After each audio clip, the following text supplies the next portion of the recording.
आपण एक नियम पाळू. आपण शांततेत सगळ्यांच्या अंगावर येऊ नका. एकाने प्रश्न विचारा. एकाने कोर्टाने पुन्हा एकदा आता उद्यावरती सुनावणी ढकललेली आहे, परंतु कोर्टाने सांगितलंय की आता तुम्हाला सगळे नियम पाळावे लागतील. ते नियम तुमच्याकडनं पाळले जातील का? याचं आव्हान माननीय मनोजदादा दरांगे यांनी तुमच्या माध्यमातून बऱ्याच कोर्टात विषय झाला की या सर्व बाबींचा विचार करता काल काही व्हिडिओ दाखवण्यात आले, काही पेपरमध्ये आलेल्या न्यूज कटिंग दाखवण्यात आल्या आणि असं भासवण्यात आलं की हे आंदोलनकर्ते या ठिकाणी कायदा व सुव्यवस्थेचा प्रश्न निर्माण करत आहे. कालही तुम्हाला मी सांगितलं, दादांनी असं कुठेही म्हटलं नाही की तुम्ही कायदा सुव्यवस्था पाळू नका. असं कोणाकडे स्टेटमेंट असेल तर त्यांनी आम्हाला दाखवावं. दुसरी गोष्ट, काल कोर्टाने सांगितलं होतं की तुम्ही कायद्याच्या विहित मुदतीत तुम्ही जो अर्ज केलेला आहे तो द्या. आपला अर्ज नाही असं कुठेही नाही. आपले अर्ज वेळोवेळी गेलेत. आपला अर्ज 31 मे 2025ला आहे. आपला अर्ज 28 जुलै 2025ला आहे. कायदा 26 तारखेला आला. त्या दिवशी स्टेटमेंट आहे. कायदा यायच्या दिवशी ही ऑर्डर झालेली आहे. असं स्टेटमेंट गेल्यानंतर त्या दिवशी कोर्टाने मनोजदादांना 5 नंबर पार्टी केलं.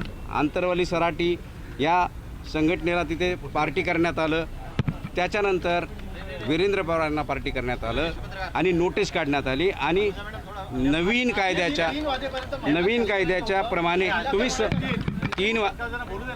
नवीन कायद्याच्या प्रमाणे तो अर्ज करायला सांगितला. त्या पद्धतीने आपण अर्ज केला. 27 तारखेला आपला निरंतर अर्जाचा आपण सेपरेट एक अर्ज दिला आणि तिथे विनंती केली की आमरण उपोषण आहे, हे एका ठिकाणाहून दुसऱ्या ठिकाणी जाऊ शकत नाही नियमानुसार. तोही अर्ज तिथे त्यांनी विचाराधीन केला. त्याच्यात कुठलंही कम्युनिकेशन आजपर्यंत त्यांनी केलेलं नाही. तिसरी गोष्ट, त्याच्यानंतर आम्ही जो 28 आणि 29 तारखेला आम्हाला जी परवानगी मिळाली 29ची, त्या दरम्यानसुद्धा जो प्रशासनाला आपण पोलीस प्रशासनाला अर्ज दिला, 2 दिवस सुट्टी होती. तिथे नियमावली अशी आहे की तुम्हाला कोणत्याही शासकीय सुट्टीच्या दिवशी करता येणार नाही. विषय असा आहे की जो आपण 31 मेला अर्ज केलेला आहे त्या दिवशी कोणताही कायदा तसा रूल नव्हता. आपल्या डोक्यात आंदोलन एका ठिकाणी, आमरण उपोषण एका ठिकाणी. उलट या गोष्टीचा विचार करता जर वेगवेगळ्या ठिकाणी या गोष्टी घडल्या तर कायदा सुव्यवस्थेचा प्रश्न मोठा जटिल निर्माण होऊ शकत होता. आपण तिथे अर्ज केला की तुम्ही आम्हाला या नियमामध्ये शिथिलता आणावी. तोही अर्ज प्रशासनाने कुठलाही विचार केला नाही, कुठलीही त्याच्यावर आजपर्यंत कारवाई केलेली नाही. तिसरी गोष्ट, 30 आणि 31ला ही सुट्टी होती. कालही आजही तुम्ही बघितलं, काल कोर्टाला सुट्टी होती. ही शासकीय सुट्टी कोर्टाने डिक्लेअर केली होती. कोर्टासंदर्भातली शाळा सगळ्या बंद होत्या. 5-6 दिवस सगळ्या सुट्ट्या होत्या.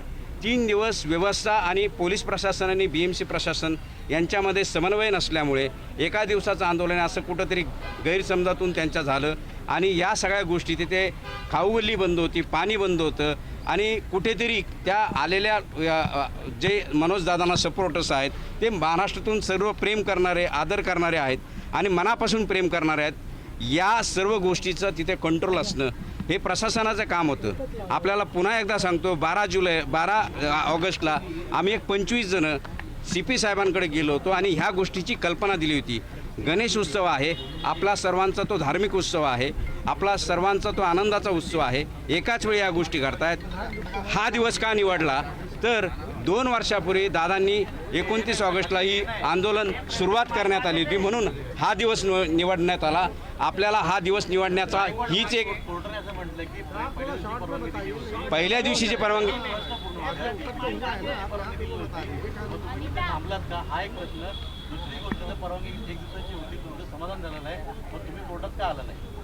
कोर्टात आलो नाही याचं कारण असं की आमची परवानगी तिथे नाकारण्यात आलेली नाही, स्वीकारली नाही. आम्ही या सगळ्या गोष्टींची, आम्हाला तिथे हे लोक येणार, पार्किंगची व्यवस्था, ह्या सगळ्या गोष्टी आम्ही तेच सांगत होतो. तुम्ही जरा पूर्ण ऐकून घ्या.